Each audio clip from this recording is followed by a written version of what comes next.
ప్రభునందు ప్రియులారా, ప్రియ దేవుని బిడ్డలారా, ప్రభు నామంలో మీ అందరికి కూడా శుభాభివందనాలు తెలియజేస్తూ ఉన్నాను. ప్రియులారా, ఈరోజు 1వ తారీఖు 3వ నెల 2026 సంవత్సరం ఆదివారం నాడు దేవుడు తన యొక్క వాక్యాన్ని ధ్యానించడానికి ఇచ్చినటువంటి కృపను బట్టి దేవునికి స్తుతులు స్తోత్రాలు చెల్లిస్తూ ఉన్నాను. ప్రియులారా, ఈరోజు మత్తయి శుభవార్త 17వ అధ్యాయము 1వ వచనము నుండి 9వ వచనం వరకు మనము చదువుకుందాం. 6 దినములైన తర్వాత యేసు పేతురును, యాకోబును, అతని సహోదరుడిన యోహానును వెంటబెట్టుకొని ఎత్తైన యొక్క కొండ మీదకి ఏకాంతముగా పోయి వారి ఎదుట రూపాంతరం పొందెను. ఆయన ముఖము సూర్యుని వలె ప్రకాశించెను, ఆయన వస్త్రములు వెలుగు వలె తెల్లనివాయెను. ఇదిగో మోషేయు ఏలియాయు వారికి కనబడి ఆయనతో మాట్లాడుచుండిరి. అప్పుడు పేతురు, ప్రభువా, మనం ఇక్కడ ఉండుట మంచిది. నీకు ఇష్టమైతే నీకు ఒకటియు, మోషేకు ఒకటియు, ఏలియాకు ఒకటియు 3 పర్ణశాలలు కట్టుదునని యేసుతో చెప్పెను.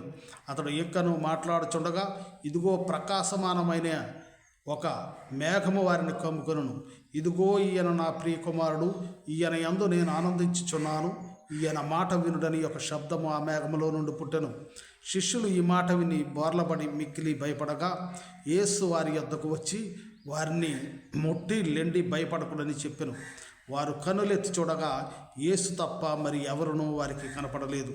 వారు కొండ దిగి వచ్చి చూడగా మనుష్య కుమారుడు మృతుల్లో నుండి లేచి వరకు ఈ దర్శనమును మీరు ఎవరితోనూ చెప్పకూడని యేసు వారికి ఆజ్ఞాపించెను.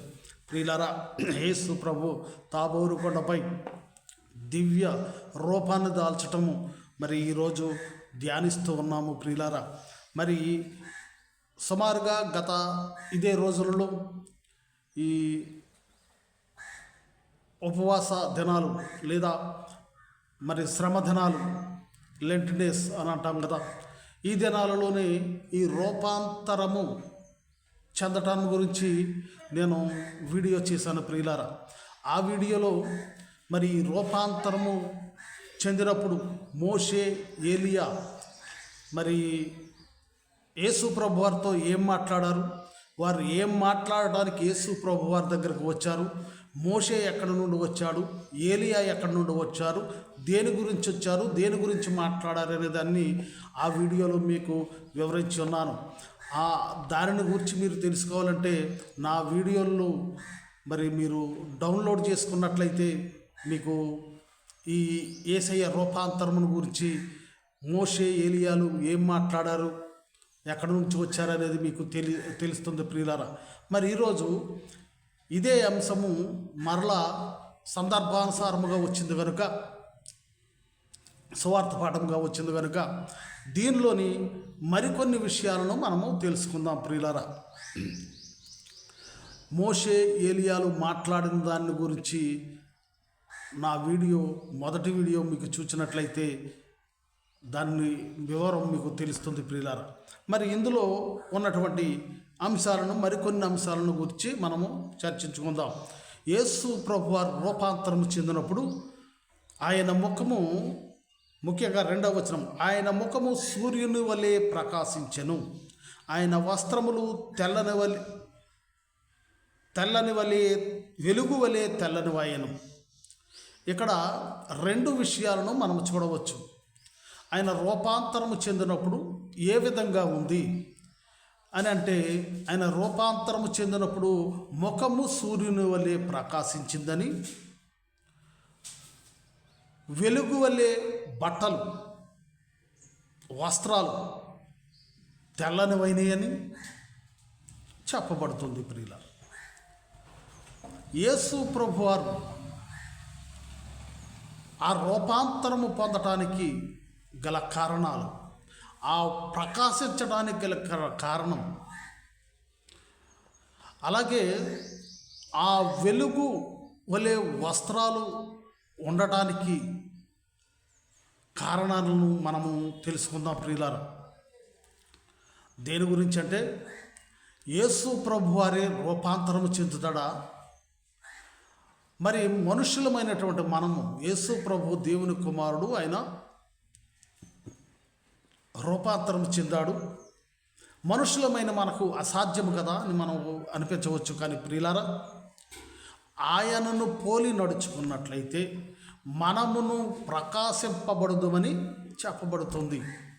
మనమును వెలిగించబడతామని చెప్పబడుతుంది.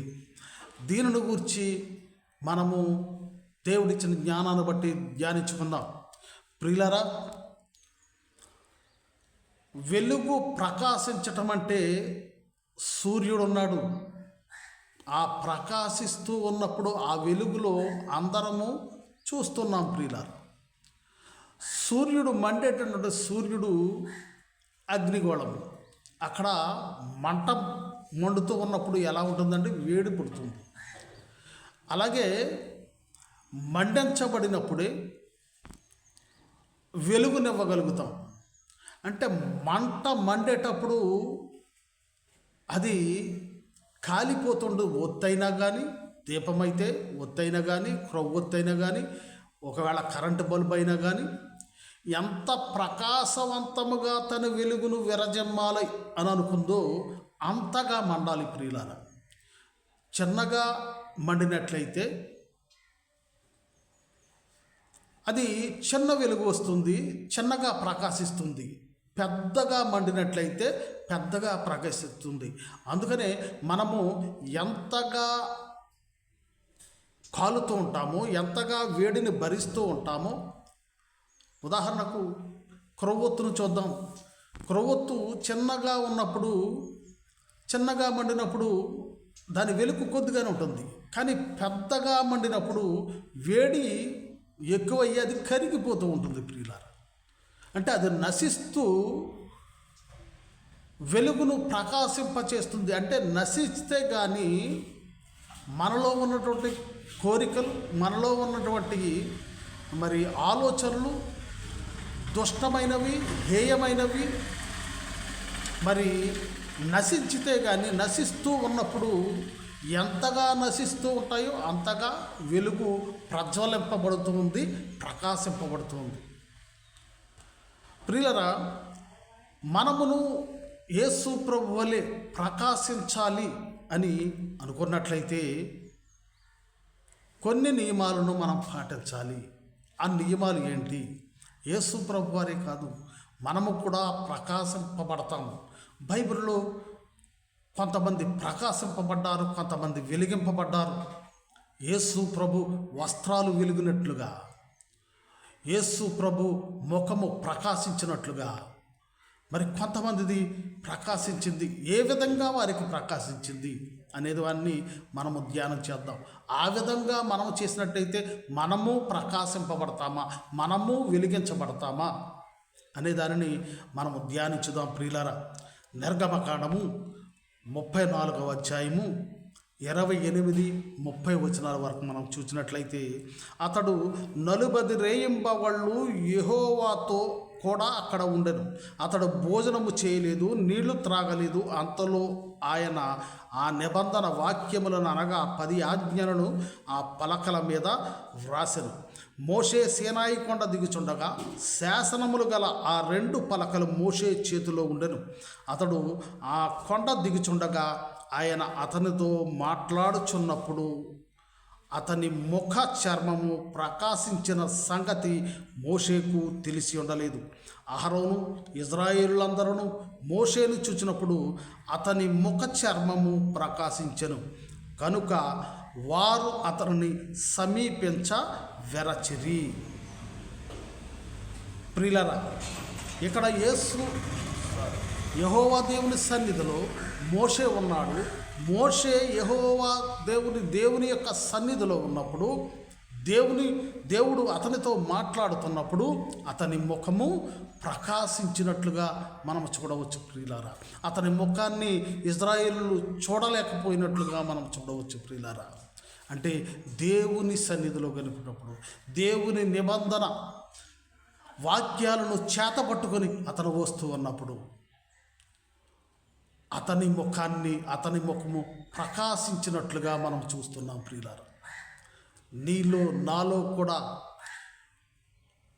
మరి మన ముఖాలు కూడా ప్రకాశించాలి అని మనము భావించినట్లయితే మోషే వలె దేవుని సన్నిధిలో గడిపేవారికి ఉండాలి. అన్నము నీళ్లు లేకపోయినా కానీ మోషే ముఖము ప్రకాశించినట్లుగా మనం చూస్తున్నాము.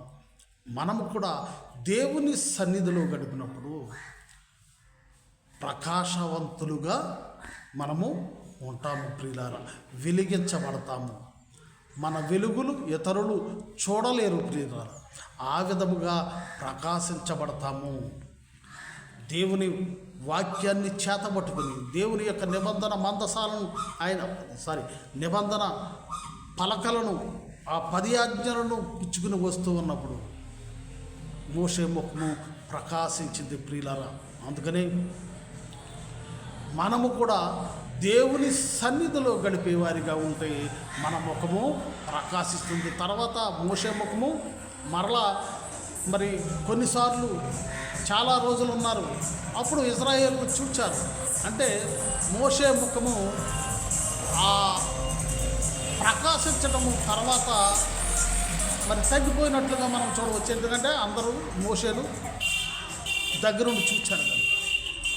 దేవుని సన్నిధిలో ఉన్నప్పుడు ఆయన ముఖాన్ని ఎవరు చూడలేనంతగా ప్రకాశించింది.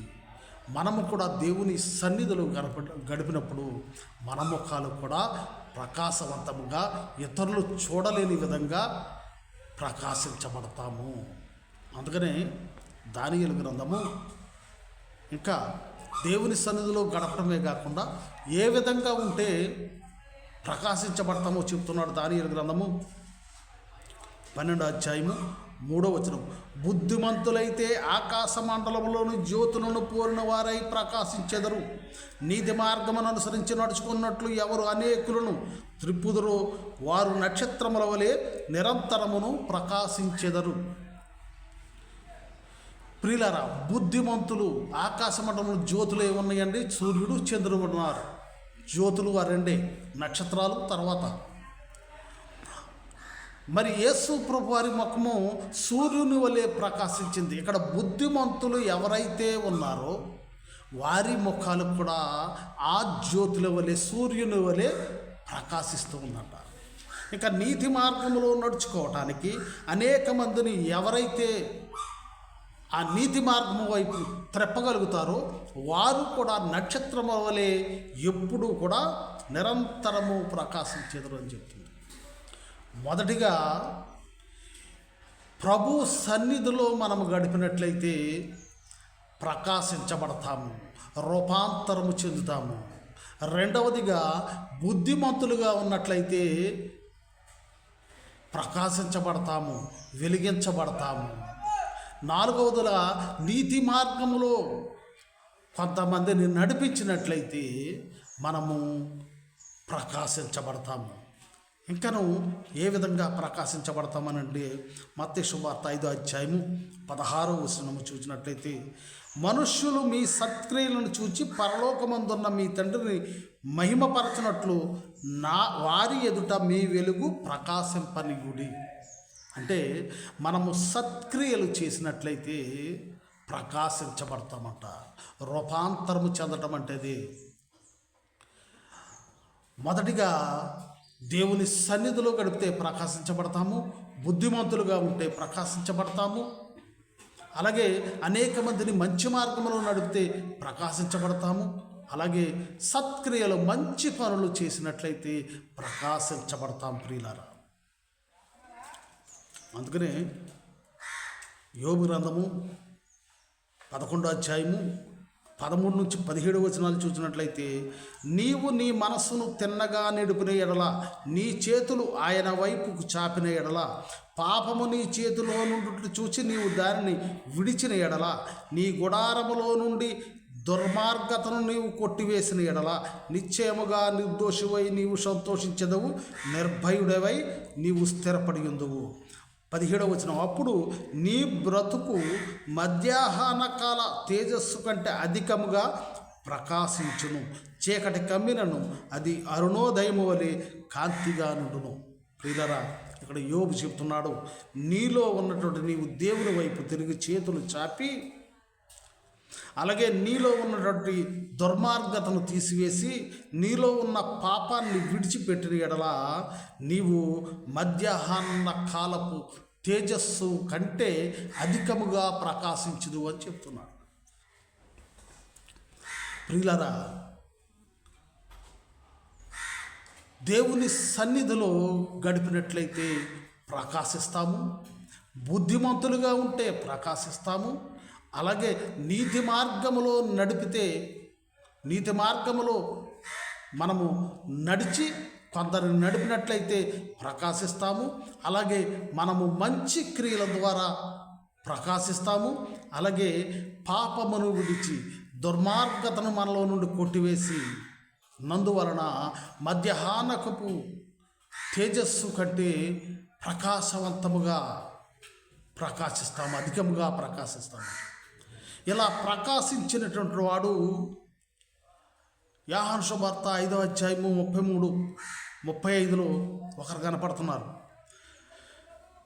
మీరు యోహాను నొద్దకు పంపితిరి, అతడు సత్యమునకు సాక్ష్యం ఇచ్చెను. నేను మనుష్యుల వలన సాక్ష్యము అంగీకరింపను, కానీ మీరు రక్షింపబడవలనని ఈ మాటలు చెప్పుచున్నాను. అతడు మండుచు ప్రకాశించుచున్న దీపమయుండెను. మీరు అతని వెలుగులో ఉండి కొంతకాలము ఆనందించుటకు ఇష్టపడితిరి. ఇక్కడ యోహాను కొంతమందిని మంచి మార్గములో నడిపించాడు. యోహాను సత్క్రియలు కొన్ని చేశాడు. యోహాను కొంతమందిని నీతి మార్గంలోనికి నడిపించాడు. ఆ నడిపించినందువలన ఇక్కడ చెప్పబడుతుంది, అతడు మండుచు ప్రకాశించుచున్న దీపమై ఉండెను. అతడు మండుచు హేరోదు రాజు చేత మరి ద్వేషింపబడి, దూషింపబడి, చెరసాలలో వేయింపబడి కూడా అతను మండుచునే ఉన్నాడు. అతని వెలుగు ప్రకాశించబడుతూనే ఉంది. బాప్తిస్మ యోహాను వారిని గురించి మాట్లాడుతున్నాడు. ప్రియులారా, నీవు ప్రకాశవంతముగా ఉండాలి అంటే, ప్రకాశించబడాలంటే మోషే వలె దేవుని సన్నిధిలో గడపాలి, బుద్ధిమంతుల వలె ఉండాలి. అలాగే నీతి మార్గములో కొంతమందిని అనుసరించే వారిగా చేయాలి యోహాను వలె. అలాగే మన సత్క్రియల ద్వారా కూడా మనము ప్రకాశించబడతాము. మనలో ఉన్న పాపాన్ని, మనలో ఉన్న దుర్మార్గాన్ని విడిచిపెట్టినట్లయితే మధ్యాహ్న తేజస్సు కంటే అధికముగా ప్రకాశించబడతామని వాక్యం సెలవిస్తుంది. ప్రియులారా, ఇక్కడ యేసు ప్రభువారు ముఖము ప్రకాశించింది, ఆయన వస్త్రములు కూడా వెలుగు వలె తెల్లనివాయను అని చెప్పబడింది.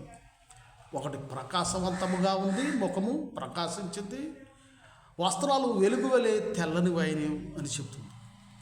అయితే ఈ వెలుగు వలె ఎందుకైంది అనేది మనం ఒకసారి చూసినట్లయితే, అసలు వెలుగు ఎవరు? ఒకసారి మనం దాని గురించి చూద్దాం. ప్రియులారా, యోహాను సువార్త 1వ అధ్యాయము 1వ వచనం నుండి, ఆదియందు వాక్యముండెను, వాక్యము దేవుని యొద్ద ఉండెను, వాక్యము దేవుడై ఉండెను. ఆయన ఆదియందు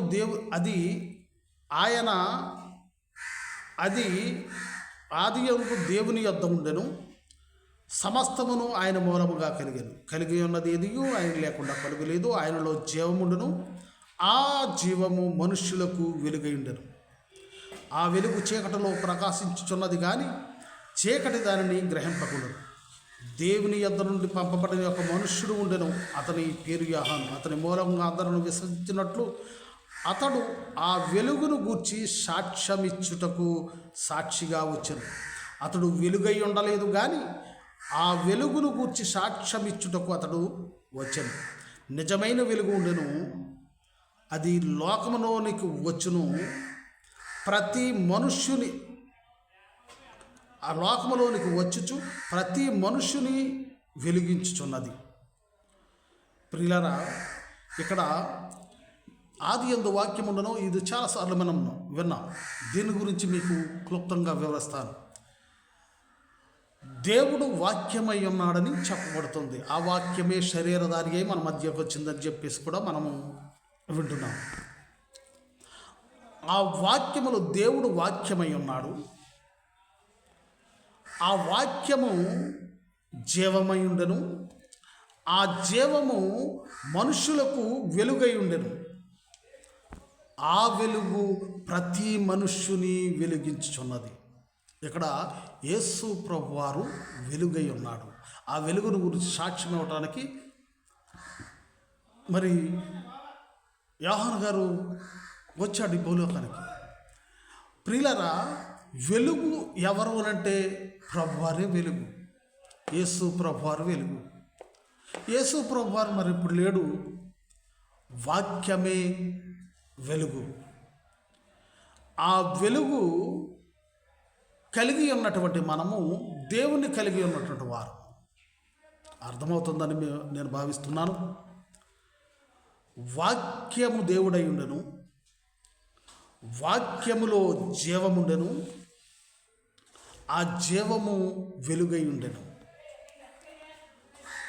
ఆ వెలుగు ప్రతి మనుష్యుని వెలుగు. 29వ వచనం, ఆ వెలుగు ప్రతి మనుష్యుని వెలిగించుచున్నది. దేవుడై ఉన్నటువంటి వాక్యము, ఆ వాక్యము ప్రతి మనుష్యుని వెలిగించుచున్నది అని చెప్పబడుతుంది ప్రియులారా. అందుకనే యోబు భక్తుడు అంటాడు 33వ అధ్యాయము 9వ వచనం, 33:29, ఆలోచించము, నరులు జీవుల కుండు వెలుగు చేత వెలిగింపబడినట్లు కోపములో నుండి వారిని మరలా రప్పింపవలని మానవుల కొరకు 2 సార్లు 3 సార్లు ఈ క్రియలన్నిటినీ దేవుడు చేయువాడునై ఉన్నాడు. అంటే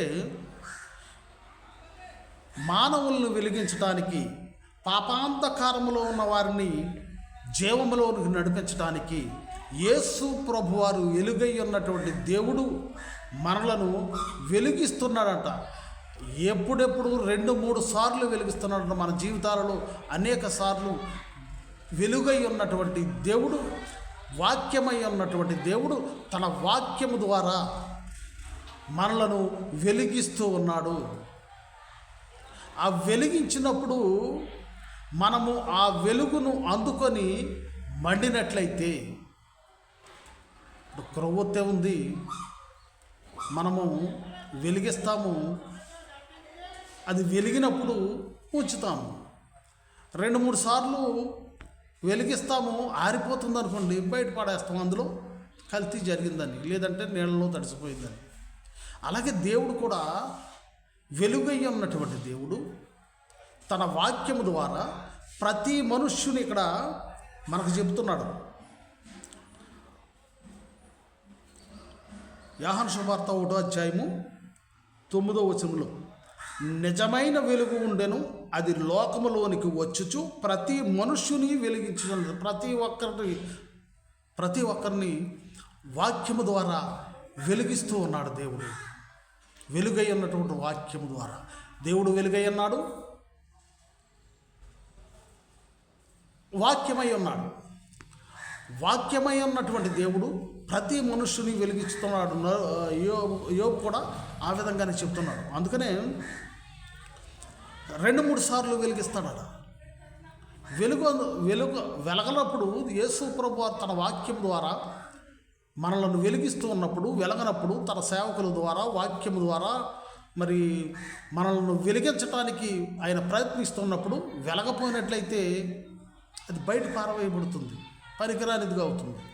కానీ వెలిగి మనము మండుచు ఆ వెలుగును ఇతరులకు ప్రకాశింపచేసినట్లయితే, ఆ వెలుగులో అనేక మంది నడిచినట్లయితే నీవు ప్రకాశింపబడతావని వాక్యం సెలవిస్తుంది ప్రియులారా. అందుకనే కీర్తన గ్రంథము 18వ అధ్యాయము 28లో, నా దీపమును వెలిగించువాడవు నీవే, నా దేవుడవైన యెహోవా, చీకటిని నాకు వెలుగుగా చేయము అని చెప్తున్నాడు. ఇంకా కీర్తనకారుడే ఇంకా వివరంగా చెప్తున్నాడు. 119, 105, నీ వాక్యము నా పాదములకు దీపమును, నా త్రోవకు వెలుగునై ఉన్నది. దేవుని యొక్క వాక్యమే వెలుగై ఉన్నదట. ఆ వాక్యము ప్రతి ఒక్కరిని మండించటానికి, ప్రతి ఒక్కరిలో ప్రతి ఒక్కరిని ప్రకాశవంతముగా చేయటానికి ఆ వాక్యము మరి వెలిగిస్తూ ఉందట. కానీ ఆ వెలిగిస్తూ ఉన్నప్పుడు వెలగలేకుండా మనం ఉన్నట్లయితే నిష్ప్రయోజనం ప్రియులారా. అందుకనే లోకాసువార్త 12:35 మీ నడుములు కట్టుకొని ఉండుడి, మీ దీపములు వెలుగుచుండనివ్వడని యేసు ప్రభువు వారు చెప్తున్నాడు. ఆ వెలుగుచుండనివ్వాలంటే మనము ఏ రీతిగా ఉండాలనేది ఎఫెసీయులకు రాస్తూ 5:1 కావున మీరు ప్రియులైన పిల్లల వలె దేవుని పోలి నడుచుకొనుడి, క్రీస్తు మిమ్మును ప్రేమించి పరిమళ సువాసనగా ఉండుటకు మన కొరకు తాను దేవునికి అర్పణముగాను బలిగాను అప్పగించుకొను. అలాగునే మీరును ప్రేమ కలిగి నడుచుకొనుడి. మీలో జారత్వమే కానీ ఏ విధమైన అపవిత్రతయే కానీ లోపత్వమే కానీ వీటి పేరైనను ఎత్తకూడదు. ఇది పరిశుద్ధులకు తగనిది. కృతజ్ఞతావచనమే మీరు ఉచ్చరింపవలను కానీ మీరు బూతులైనను పోకిరి మాటలైనను సరసోక్తులైనను ఉచ్చరింపకూడదు. ఇవి మీకు తగవు. వ్యభిచారి అయినను అపవిత్రుడైనను విగ్రహాధికుడై ఉన్న లోభి అయినను క్రీస్తు యొక్కయు దేవుని యొక్కయు రాజ్యమునకు హక్కుదారుడు కాడని సంగతి మీకు నిశ్చయముగా తెలియను. వ్యర్థమైన మాటల వలన ఎవడనూ మిమ్మను మోసపరచనీయకుడి. ఇట్టి క్రియల వలన దేవుని ఉగ్రత అవిధేయులైన వారి మీదికి వచ్చును. కనుక మీరు అట్టివారితో పాలివారై ఉండకుడి. మీరు పూర్వమందు చీకటై ఉండిరి, ఇప్పుడైతే ప్రభునందు వెలుగై ఉన్నారు. వెలుగు ఫలము సమస్త విధములైన మంచితనము, నీతి, సత్యమను వాటిలో కనబడుచున్నది. ప్రియులారా, దేవునిచే వెలిగించబడినటువంటి మీరు దేవుని వలె జీవిస్తూ దేవుని వలె ఉంటూ మీరు అన్యులు చేస్తున్నటువంటి ఈ హేయమైనటువంటి క్రియలను, ఇప్పుడు చదవబడినటువంటి హేయమైన క్రియలను, అపవిత్రత మనలో ఏమీ లేకుండా వ్యభిచారముగా అయినను విగ్రహారాధులుగా అయినను ఇటువంటి వారిగా మనం ఉండకుండా ఏ పోకిరి మాటలు కానీ సరసోక్తులైనా కానీ బూదులైనా కానీ మనం నోటి వెంబడి రాకుండా మంచి మాటలు వస్తూ మరి వెలుగు చూడాలని దేవుని యొక్క వాక్యము సెలవిస్తుంది ప్రియులారా. అందుకనే వెలుగు ఫలమట.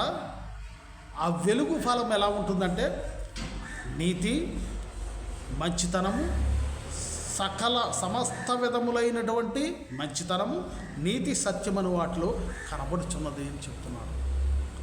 వెలుగు ఫలం అలా ఉంటుంది ప్రియులారా. అందుకనే 1వ యోహాను 2వ అధ్యాయము 8వ అంటున్నాడు, మరియు కొత్త ఆజ్ఞను మీకు రాయిచున్నాను, చీకటికి తెచ్చుచున్నది సత్యమైన వెలుగు ఇప్పుడు ప్రకాశించున్నది కనుక అది ఆయన యందును మీ యందును సత్యమే. వెలుగులో ఉన్నానని చెప్పుకొనుచు తన సహోదరుని ద్వేషించేవాడు ఇప్పటి వరకును చీకటిలోనే ఉన్నాడు. తన సహోదరుని ప్రేమించేవాడు వెలుగులో ఉన్నవాడు. అతని యందు అభ్యంతర కారణమేదియూ లేదు అని చెప్పబడుతూ ఉంది ప్రియులారా. అందుకనే రోమీలకు రాస్తూ 12వ అధ్యాయము 2వ వచనము మీరు ఈ లోక మర్యాదను అనుసరింపక ఉత్తమమును అనుకూలమును సంపూర్ణమునై ఉన్న దేవుని చిత్తం ఏదో పరీక్షించి తెలుసుకున్నట్లు మీ మనసు మారి నూతన మొగటు వలన రూపాంతరము చెందుడి. యేసయ్య రూపాంతరం చెందాడు. మన మనస్సు మారటం వలనగా రూపాంతరం చెందుతాం. మన మనస్సు మారి నూతన క్రియలు, అన్యజనుల క్రియలు మనము చేయకుండా ఉన్నట్లయితే మనము ప్రకాశించబడతాము. అలాగే మనలో దుష్టక్రియలు లేకుండా ఉన్నట్లయితే మనము వెలిగించబడతాము. అందుకనే 1వ దశలోనికు 4:3 చెప్తున్నాడు. ఇక్కడ రోమీలకు 2:12 ఈ లోక మర్యాదను అనుసరింపక ఉత్తమమును అనుకూలమును సంపూర్ణమైన దేవుని చిత్తమును పరీక్షించి తెలుసుకున్నాడు. దేవుని చిత్తం ఏంటి అనేది మనం ఒకసారి చూసినట్లయితే 1వ దశలోనిక 4:3 మీరు పరిశుద్ధులగుటయే అనగా మీరు జారత్వమునకు దూరముగా ఉండుటయే దేవుని చిత్తము. మీలో ప్రతివాడును దేవుని ఎరుగని అన్యజనుల వలె కామాభిలాషయందును కాక పరిశుద్ధత యందును ఘనత యందును తన ఘటమును ఎట్లు కాపాడుకొనవలేను అది ఎరిగి ఉండుటే దేవుని చిత్తము అని చెప్పబడుతుంది. ప్రియులారా, ఈరోజు నీవు నేను ప్రకాశించబడాలి అంటే, నీవు నేను వెలిగించబడాలి అంటే, యేసు ప్రభు వెలిగించబడినట్లుగా, యేసు ప్రభు ప్రకాశించినట్లుగా మనమును ప్రకాశించబడాలి అని అంటే, మనమును రూపాంతరము చెందాలి అంటే, మొదటిగా ప్రభు సన్నిధిలో గడపాలి. మోషే వలె ప్రకాశిస్తాము. అలాగే బుద్ధిమంతుల వలె నీతి మార్గములో అనేక మందిని నడిపించే వారిగా ఉంటే ప్రకాశించబడతాము. మనలో సత్క్రియల ద్వారా ప్రకాశించబడతాము. మనలో పాపాన్ని విడిచి దుర్మార్గతను విడిచిపెట్టినట్లయితే ప్రకాశించబడతాము. అలాగే వాక్యమై ఉన్నటువంటి దేవుణ్ణి కలిగి ఉన్నట్లయితే మనము వెలిగించబడతాము. ఆ వెలిగించబడినటువంటి మనము మరి ఆ వెలుగులో కొంతమందిని నడిపించే వారిగా ఉండాలి. ఆ వెలిగించబడినటువంటి మనలో ఉన్నటువంటి ఫలాలు ఏ ఉండాలి అని అంటే, మంచితనము, సకల విధములైన మంచితనము, నీతి, సత్యాలను కలిగి ఉండాలి. అప్పుడే మనము వెలిగించబడతాము. ఇంకా ఈ లోక మర్యాద చొప్పున కాకుండా దేవుని చిత్తం ఏదో తెలుసుకొని మన మనసులు మారి నూతన మొగట వలన రూపాంతరము వెలిగించబడతాము, ప్రకాశించబడతాము. నీవు పరిశుద్ధుడిగా, దేవుడు పరిశుద్ధుడు కనుక నీవును పరిశుద్ధుడిగా ఉండాలని 1 పేతురు 1:14 చెప్తుంది. పరిశుద్ధులుగా మనం ఉండాలని దేవుడు కోరుకుంటున్నాడు. దేవుని చిత్తము పరిశుద్ధులుగా ఉండాలని దేవుని యొక్క చిత్తము. ఆ పరిశుద్ధులుగా మనం ఉంటే మనము వెలిగించబడతాము, ప్రకాశించబడతాము, రూపాంతరము చెందుతాము. దేవుని యొక్క రూపాంతర స్వభావాలు మనకు కలిగి ఉండాలంటే మనము ఇప్పుడు నేర్చుకున్న వాటన్నిటిని, మనలో ఉన్న దుష్టక్రియలను, మనలో ఉన్న పాపాన్ని తీసివేసి వాక్యము ద్వారా వెలిగించబడాలి. వాక్యాన్ని మనలో ఉంచుకోవాలి. దేవుని సన్నిధిలో మనం గడపాలి. అటు విధంగా జీవించుదాం. దేవుడి కొద్ది మాటలు దీవించును గాక. అందరికీ వందనాలు.